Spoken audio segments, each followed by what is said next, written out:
welcome back to Amplify, the podcast corollary to EB Medicine's emergency medicine practice. I'm Jeff Nussbaum, and I'm back with my co-host Nachi Gupta.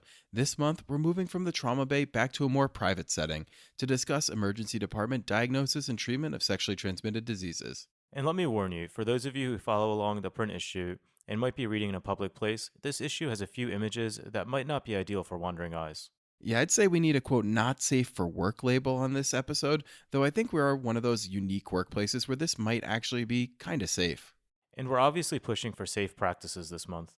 The article this month was authored by Dr. Fenning Bass and Dr. Bridges from the University of South Carolina School of Medicine, and it was edited by Dr. Borhart of Georgetown University and Dr. Castellan of Eastern Connecticut Health Network. Thanks, team, for this deep dive. STDs or STIs are incredibly common and often underrecognized by both the public and healthcare providers. In addition, the rates of STDs in the United States continue to rise, partly due to the fact that many patients have minimal to no symptoms, leading to unknowing rapid spread and an estimated 20 million new STDs diagnosed each year. Treating these 20 million cases amounts to a whopping $16 billion worth of care annually. And 20 million cases, that's really kind of scary if you step back and think about it. Definitely, and perhaps even more scary, undiagnosed and untreated STDs can lead to infertility, ectopic pregnancies, spontaneous abortions, chronic pelvic pain, and chronic infections. On top of this, there is also growing antibiotic resistance, making treatment more difficult. All the more reason we need evidence-based guidelines, which our team from South Carolina has nicely laid out after reviewing 107 references dating back to 1990, as well as guidelines from the CDC and the National Guideline Clearinghouse. All right, so let's start with some basics: pathophysiology, pre-hospital care, and the history and physical.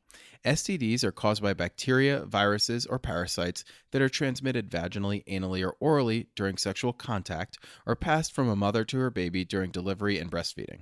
In terms of pre-hospital care, first, make sure you're practicing proper precautions and don appropriate personal protective equipment to eliminate or reduce the chance of bloodborne and infectious disease exposure. In those with concern for possible sexual assault, consider transport to facilities capable of performing these sensitive exams. As in many of the pre-hospital sections we've covered in the past few months, a destination consult would be very appropriate here if you're unsure about the assault capabilities at your closest ER. And in such circumstances, though patient care comes first, make sure to balance medical stabilization with the need to protect evidence. Exactly. So moving into the ED, the history and physical should be conducted in a private setting. For the exam, have a chaperone present whose name you can document in your official EHR. The 5 Ps are a helpful starting point for your history: partners, practices, prevention of pregnancy, protection from STDs, and past STDs. 5 Ps. I actually hadn't heard this mnemonic before, but I like it and will definitely incorporate it into my practice. Again, the 5 Ps stand for partners, practices, prevention of pregnancy, protection from STDs, and past STDs. After you've gathered all of your information, make sure to end with an open-ended question like, is there anything else about your sexual practices that I need to know? Though some of the information and even the history gathering may make you and the patient somewhat uncomfortable, it's essential. Multiple partners, anonymous partners, and no condom use all increase the risk for multiple infections. Try to create a rapport that is comfortable and open for your patient to provide as much detail as they can. And as with any infectious workup, tachycardia, hypotension, and fever should all raise a concern for possible sepsis. In your sepsis source differential, definitely consider PID in addition to the usual sources. As a mini plug for a prior issue, PID was actually covered in the December 2016 issue of Emergency Medicine Practice in detail. Getting back to the physical exam, though some question the utility of a pelvic exam as our diagnostics get better, the literature suggests that the pelvic exam definitely still has a big role both in diagnosing and differentiating STDs and other pathologies. Don't skip this step when indicated. Now that we have a broad overview, let's talk about specific STDs, covering diagnosis, testing, and treatment. If following along with the article, Appendices 1, 2, and 3 list detailed physical exam findings for the STDs we're going to discuss, while Table 3 lists treatment options. A great resource to use while following along or as a reference during your clinical shifts. First up, let's talk chlamydia, the most common bacterial cause of STDs, with 1.7 million reported infections in 2017. Most patients are asymptomatic, which increases spread, especially in young women. Chlamydia trachomatis has a 2 to 3 day life cycle in which elementary bodies enter endocervical and urethral cells and replicate, eventually causing host cell wall rupture and further spread. Though patients with chlamydia are often asymptomatic, cervicitis in women and urethritis in men are the most common presenting symptoms. Vaginal discharge is the most common exam finding, followed by cervical ectropion, endocervical mucus, and easily induced bleeding. Other presenting symptoms include urinary frequency, dysuria, PID, or even Fitzhugh-Curtis syndrome, which is a PID-induced parahepatitis. In men, epididymitis, prostatitis, and proctitis are all possible presenting symptoms also. And of note, chlamydia can also cause both conjunctivitis and pharyngitis. This article has a ton of helpful images. Check out figures 1 and 2 for some classic findings with chlamydial infections. When testing for chlamydia, nucleic acid amplification is the test of choice as it has the highest sensitivity, 92%, when tested from a first catch urine sample versus 97% from a vaginal sample.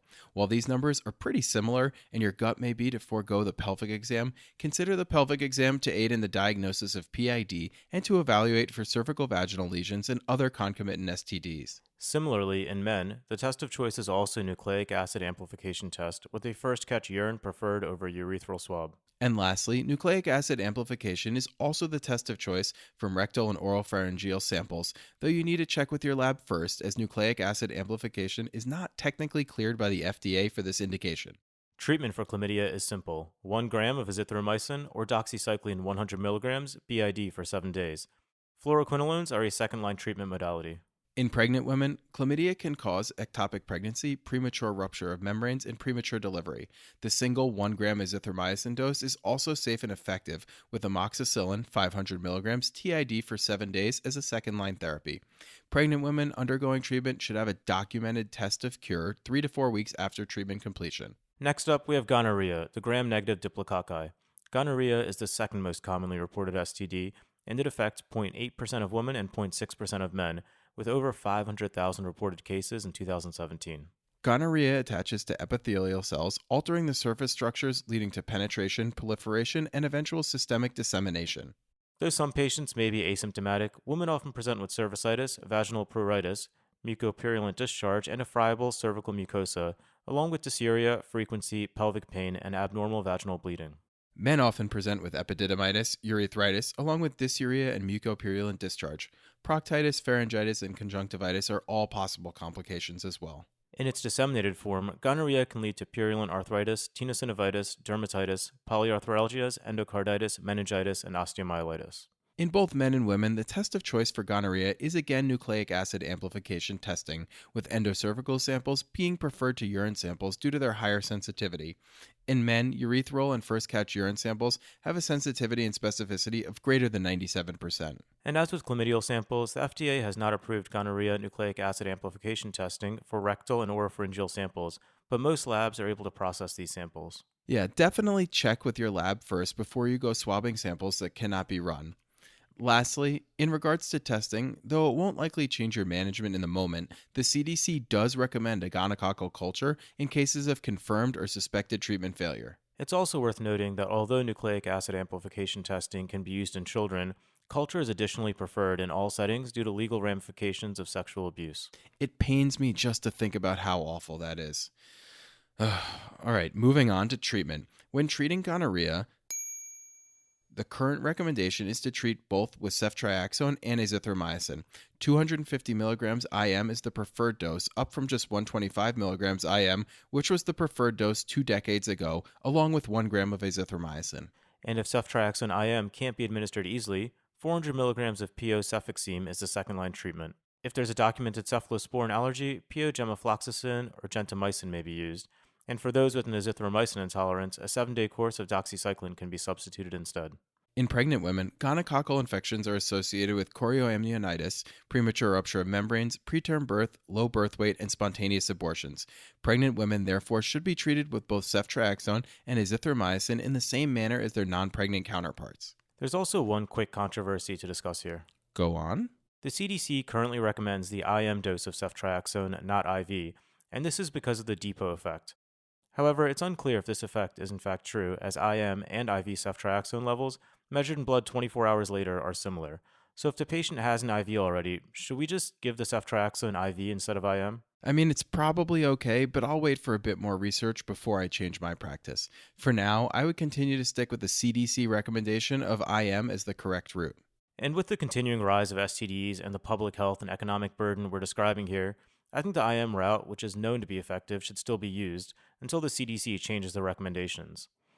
Next up, we have the great imitator masquerader syphilis, caused by the spirochete Treponema pallidum.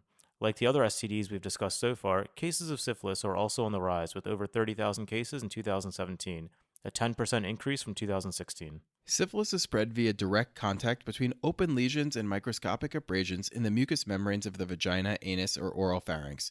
The organism then disseminates via the lymphatics and bloodstream. Infection with syphilis comes in three stages. Primary syphilis is characterized by a single painless lesion or chancre, which occurs about 3 weeks after inoculation. 6 to 8 weeks later, secondary syphilis develops. This often presents with a rash, typically on the palms and soles of the feet, or with condyloma lata or lymphadenopathy. Tertiary syphilis doesn't appear until about 20 years post infection, and it includes gummatous lesions and cardiac involvement, including aortic disease. Patients at any stage may go long periods without any symptoms, and this is known as latent syphilis. In addition, at any stage, a patient may develop neurosyphilis, which can present with strokes, altered mental status, cranial nerve dysfunction, and tabes dorsalis. In early syphilis, dark field examination is the definitive method of detection, though this is impractical in the ED setting. There are instead two different algorithms to follow. The CDC traditional algorithm recommends a non-treponemal test like the Rapid Plasmid Reagent or RPR or the Venereal Disease Research Lab test, also called VDRL, followed by a conformational treponemal test, fluorescent treponemal antibody absorption or FTA-ABS, or T pallidum passive agglutination, also called TPPA. More recently, there's been a shift to the reverse sequence with screening with a treponemal assay followed by a confirmatory non-treponemal assay. The reason for the change is that there is an increased availability of rapid treponemal assays, and where available, the reverse sequence offers increased throughput and the ability to detect early primary syphilis better. The CDC, however, still recommends the traditional testing pathway, that is, non-treponemal tests like RPR or VDRL, followed by treponemal tests like FTA-ABS or TPPA. This article also notes that the emergency clinicians should rely on clinical manifestations in addition to serologic testing when determining whether to treat for syphilis. For neurosyphilis, the CSF VDRL test is highly specific but poorly sensitive. In cases of a negative CSF VDRL but still with high clinical suspicion, consider a CSF FTA-ABS test, which has a lower sensitivity but is also highly specific and may catch the diagnosis. Treatment for primary, secondary, and early latent syphilis is with 2.4 million units of penicillin G IM. For ocular and neurosyphilis, treatment is with 18 to 24 million units of penicillin G IV every 4 hours or continuously for 10 to 14 days.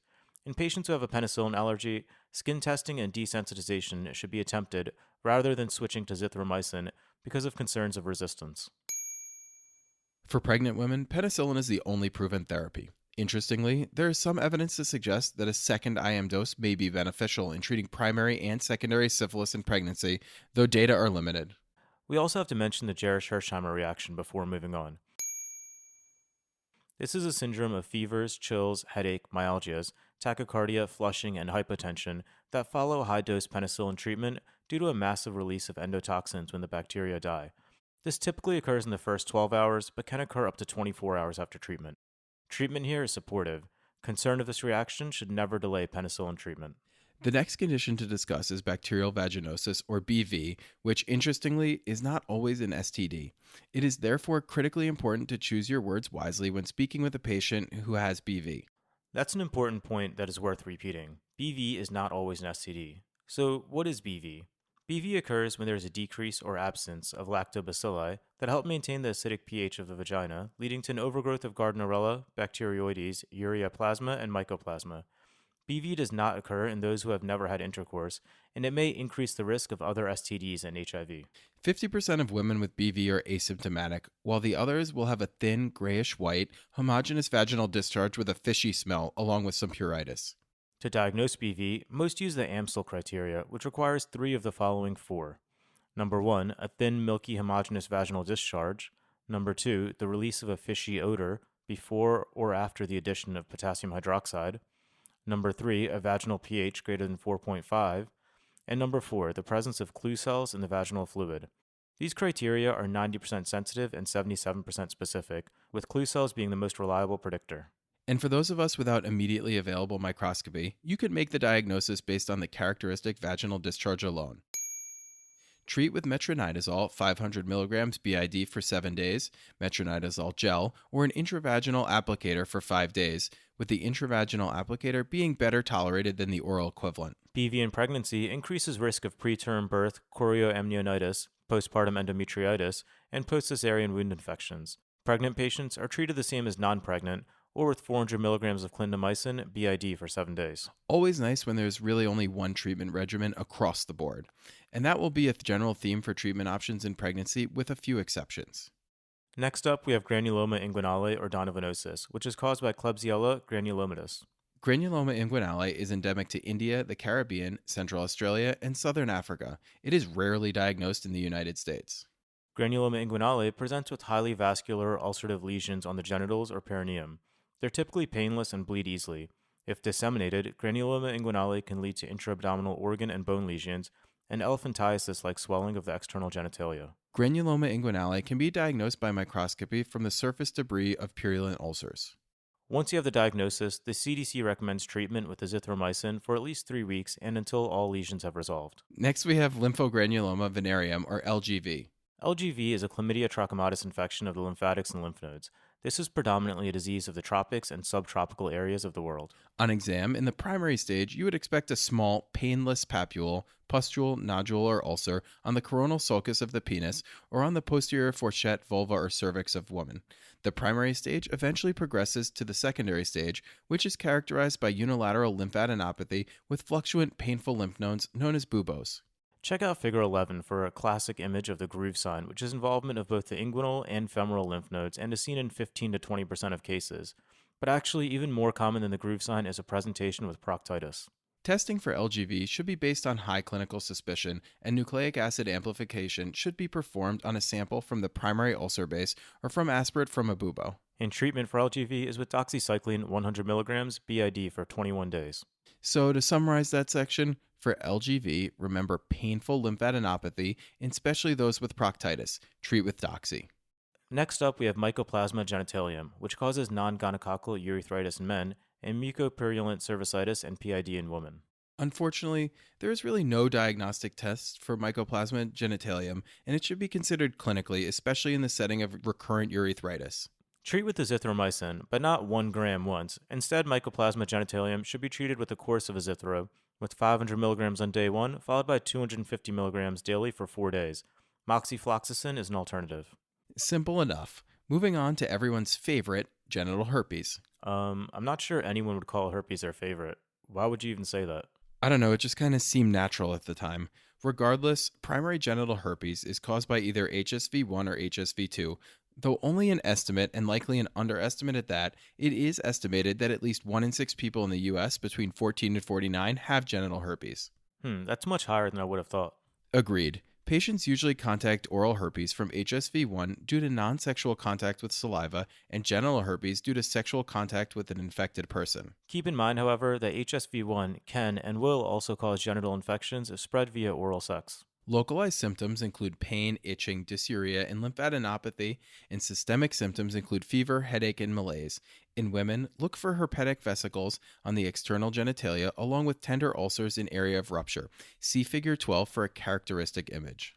Though symptoms tend to be more severe in women, men may present with vesicles on the glans penis, penile shaft, scrotum, perianal area, and rectum, or even with dysuria and penile discharge. HSV1 and HSV2 infections also have the ability to recur, though recurrences tend to become less frequent and less severe over time. It's noteworthy that there's also a direct correlation between stress levels and the severity of an HSV outbreak. Herpes can be diagnosed by viral culture of an unroofed vesicle or by nucleic acid amplification. PCR-based assays can also differentiate between HSV1 and HSV2. While there's no cure, antivirals may help prevent and shorten outbreaks. Ideally, you should begin treatment within 72 hours of lesion appearance. Treat with acyclovir, valacyclovir, or famciclovir. In addition, don't forget about adjuncts like analgesia, sitz-bats, and urinary catheter replacement for severe dysuria. HSV can also be vertically transmitted from mother to child in pregnancy. Treat with acyclovir 400 milligrams 3 times a day for 7 days or valacyclovir. And because transmission is so easy, babies born to mothers with active lesions should always be delivered by cesarean section. Let's move on to human papillomavirus, or HPV. There are over 100 types of HPV, with 40 being transmitted through skin-to-skin contact.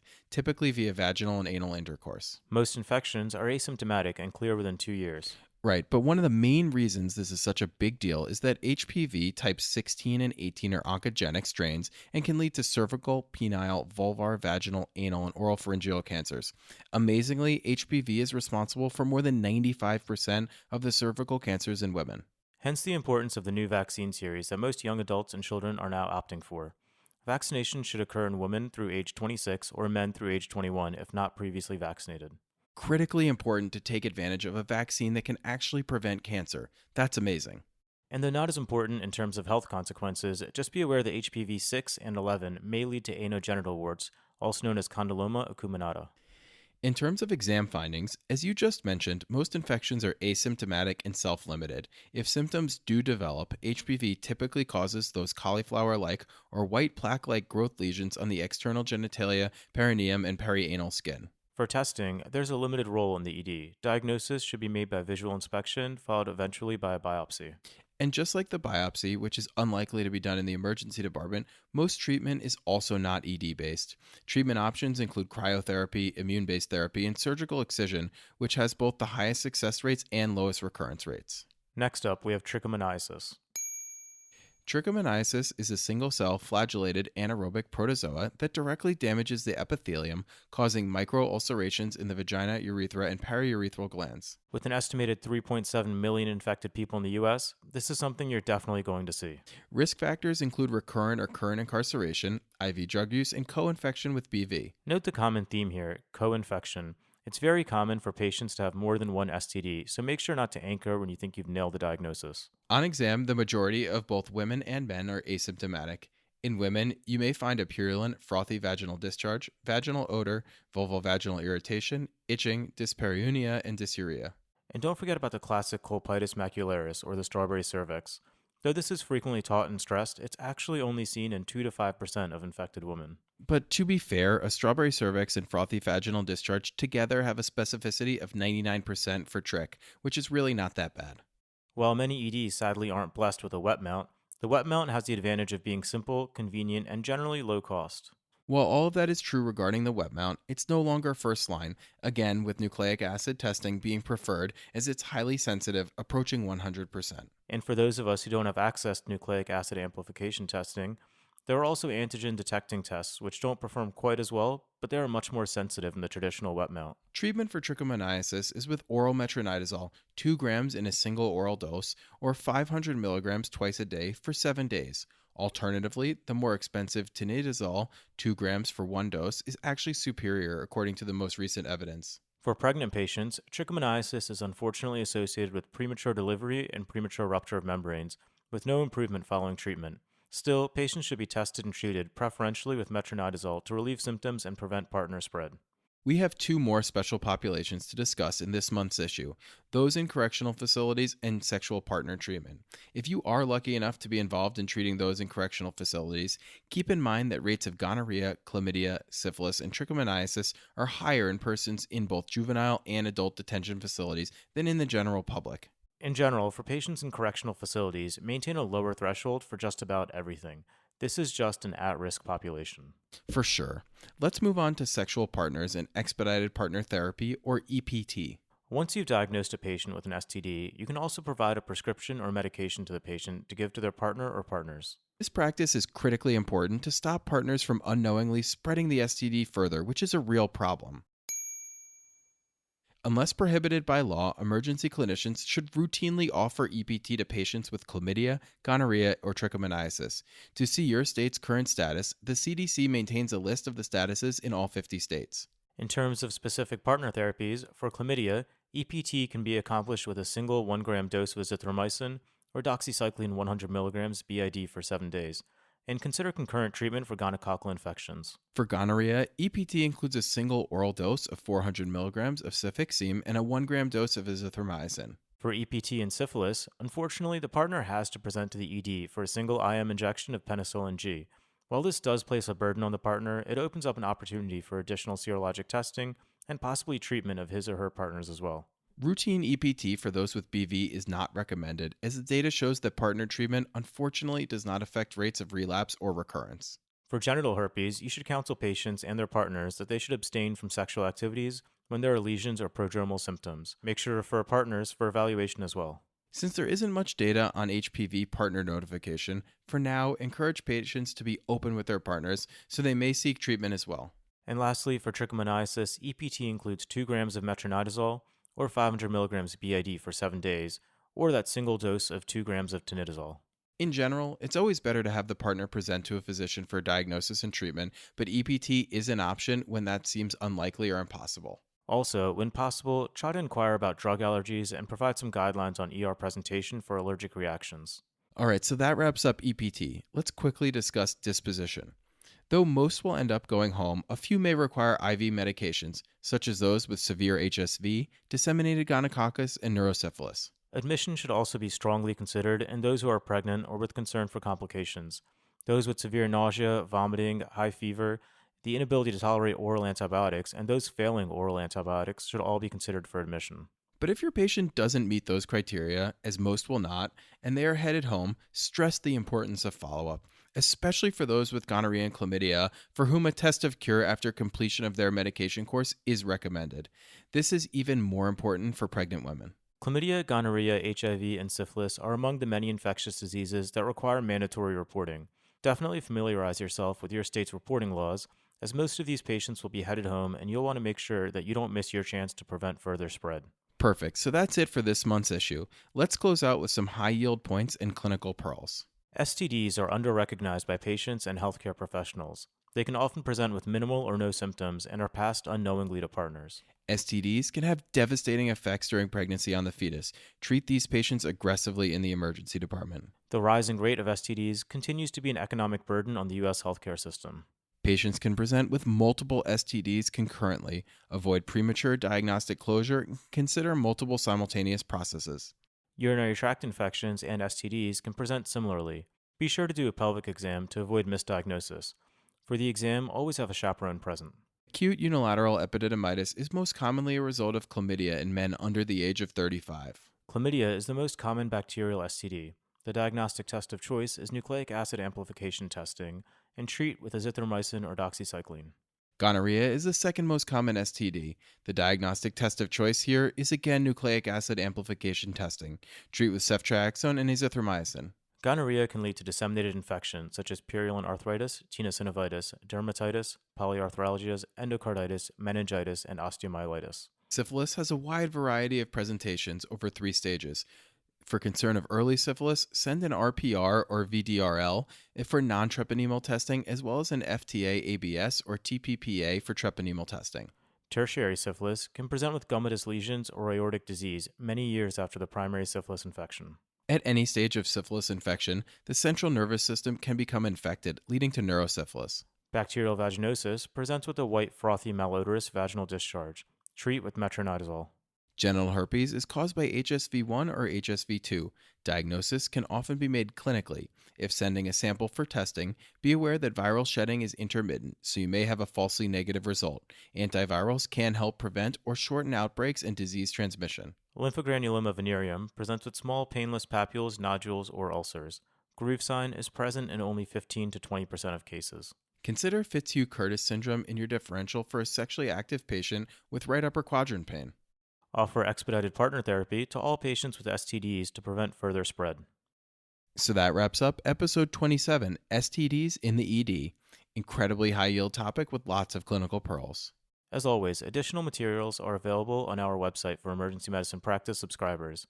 If you're not a subscriber, consider joining today. You can find out more at ebmedicine.net/subscribe.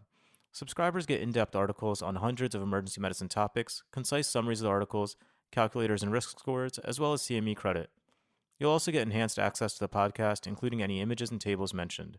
PAs and NPs, make sure to use the code APP4 at checkout to save 50%. I'm going to repeat that since saving money is important to almost everyone. APPs, use the promotional code APP4 at checkout to receive 50% off your subscription. Speaking of PAs, for those of you attending the SEMPA conference in a few weeks, make sure to check out the EB Medicine booth, number 302, for lots of good stuff. For those of you not attending the conference, just be jealous that your colleagues are hanging out in New Orleans. And the address for this month's credit is ebmedicine.net/E0419. So head over there to get your CME credit. As always, the you heard throughout the episode corresponds to the answers to the CME questions. Lastly, be sure to find us on iTunes and rate us or leave comments there. You can also email us directly at amplify@evmedicine.net with any comments or suggestions. Talk to you all next month.